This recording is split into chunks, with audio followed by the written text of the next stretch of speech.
Hi, I'm Victor. Welcome to the Active Value Investor channel. Today's video is about AT&T. This is a stable communications company providing mobile phone service as well as internet service and then business services for businesses to have their employees have communications. I'm an investor in AT&T. It's a part of my portfolio and I'd like to go through my analysis and then make a decision whether I should buy more shares, hold, or sell. I like to scorecard my investments, and it involves four questions followed by a decision. The first question: do I want to be a part of this industry? Second question: is the company operated and performing well? Next, how is debt? Is it less than 3 times EBITDA? And last, am I getting a discount on the stock? Those four questions lead me to a decision. Should I buy additional shares of the stock? Should I hold or sell?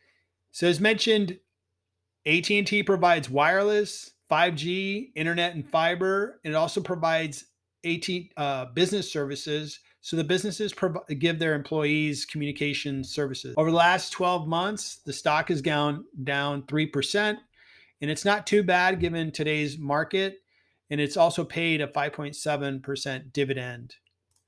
Over the last 5 years, the stock's gone down 32%.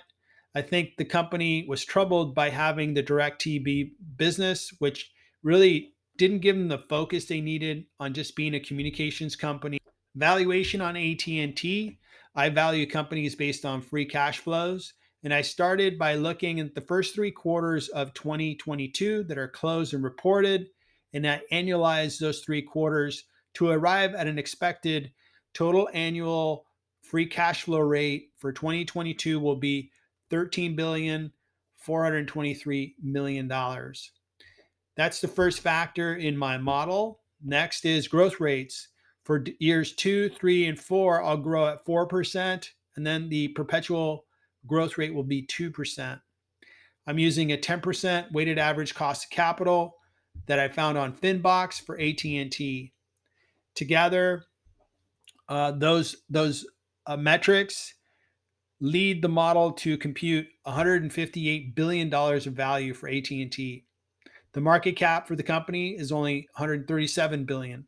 So it provides a small discount of 16%.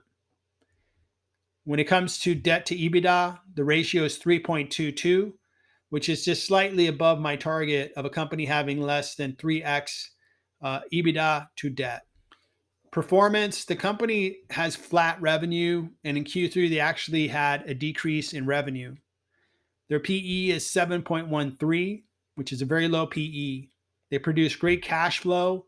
In fact, they have an 8.46% yield, and they pay a very high dividend of 5.77. Guidance for 2023, they continue to grow subscribers for wireless and their high-speed internet.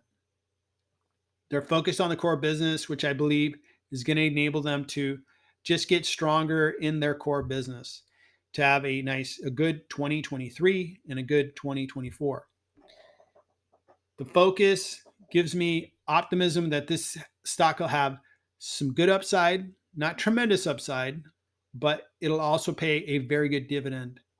So scorecarding AT&T, it's an industry I want to be a part of. This is the one communications company that I have in my portfolio. It has stability and it pays a good dividend. The company, now that they divested the DirecTV business, is operated and performing well. And debt is less than 3 times EBITDA, which is, almost 3 times EBITDA. They're slightly higher, but it's acceptable to me. I get a 16% discount on the stock. Therefore, I'm going to be adding shares to my position.